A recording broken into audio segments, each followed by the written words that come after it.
नमस्ते दोस्तों, आप देख रहे हैं YouTube channel easy adenium with Sujay, जहाँ पर आपको मिलता है गार्डनिंग और एडेनियम रिलेटेड बहुत सारा जानकारी।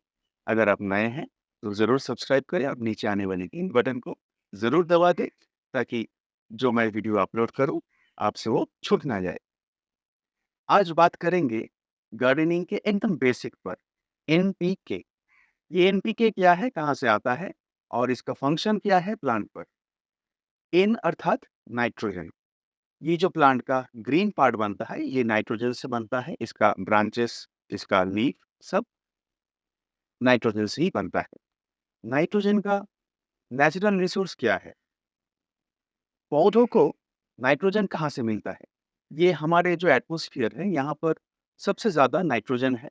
प्लांट इसको डायरेक्ट एब्जॉर्ब कर सकता है।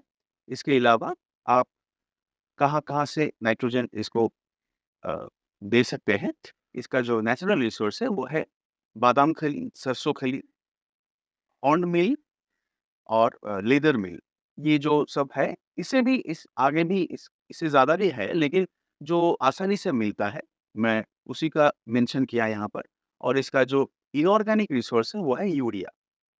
अगर प्लांट में नाइट्रोजन कम हो जाए, तो इसका पत्ता खराब हो सकता है, पत्ते का रंग जा सकता है, उसका जो वेजिटेटिव ग्रोथ है, वो भी कम हो जाता है दिन-ब-दिन। अगर आप नाइट्रोजन ज़्यादा इस्तेमाल करते हैं तो इसका लीफ बर्न हो सकता है, पत्ते झड़ के पूरा पौधा ही खराब हो सकता है। मिट्टी में ज़्यादा नाइट्रोजन दे देने से मिट्टी का जो पीएच लेवल है उसमें डिसबैलेंस आ जाता है, प्लांट खराब होते हैं और मर भी सकता है। अब आते हैं फास्फोरस। फास्फोरस का काम होता है प्लांट का जो रूट पार्ट है, रूट का विकास करना। उस अगर ठीक से उसका रूट मज़बूत होगा, ज़्यादा रूट होगा, तो क्या होता है उसका न्यूट्रिशन एब्ज़ॉर्प्शन भी ज़्यादा होता है। प्लांट अंदर से जितना शक्तिशाली होगा, उसका डेवलपमेंट भी बाहर से उतना ही शक्तिशाली होगा। जो मैच्योर प्लांट होता है, जिसमें फूल और फल खिलने का समय अब आ चुका है, उनको अगर हम फ़ॉस्फ़ोरस देते हैं, तो उसमें भी फूल और फलों का विकास बहुत अच्छी तरह से होता है। इसका सबसे अच्छा ऑर्गेनिक रिसोर्स है बोन मील, बोन डस्ट या स्टीम्ड बोन डस्ट। और जो इनऑर्गेनिक में अगर आपको कुछ चाहिए तो आप रॉक फॉस्फेट, सुपर फॉस्फेट या फिर डीएपी का इस्तेमाल कर सकते हैं। कम होने पर इसका जड़ों का विकास कम हो जाता है, ज़्यादा हो जाएगा तो इसका रूट बर्न होके प्लांट खराब हो सकता है। अब आते हैं पोटाश। क्या है पोटाश और इसका काम क्या है? प्लांट का जो ओवरऑल ग्रोथ होता है, ओवरऑल जो उसका हेल्थ हेल्थ होता है, अ, स उसका डेवलपमेंट ये पोटाश करता है।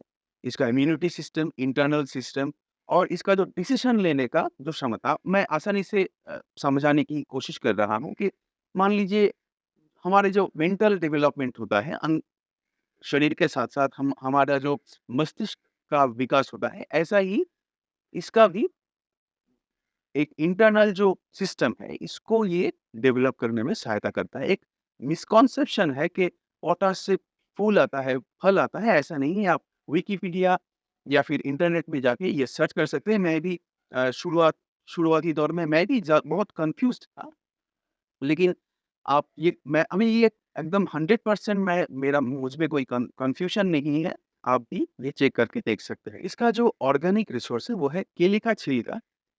उसका पील बना के बनाना पील बोलते हैं उसको, वो सबसे अच्छा होता है, 1 नंबर।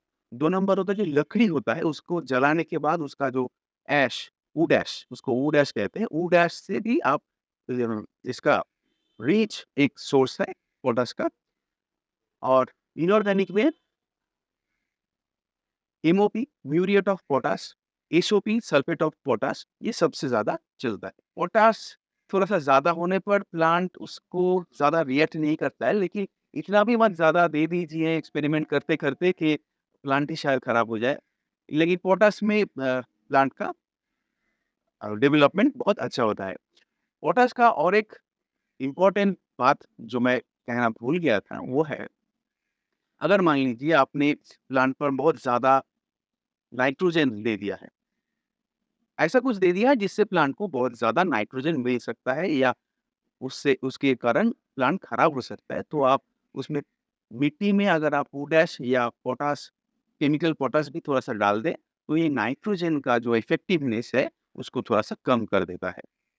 तो थोड़ा-सा एक जानकारी जिससे आप जो नए गार्डनर है, उसको थोड़ा-सा ईज़ी हो जाए ये समझना कि अ, एनपीके का काम।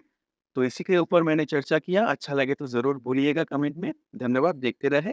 आगे इसके दूसरा पार्ट भी आने वाला है, जहाँ पर तरह-तरह का एनपीके और उसका ख़ासियत और स्पेशलिटी कब, किस में और किस स्टेज में किस एनपीके को देना है, कितनी मात्रा में देना है, उसके ऊपर भी चर्चा करेंगे। तो सब्सक्राइब ज़रूर कीजिएगा रहे।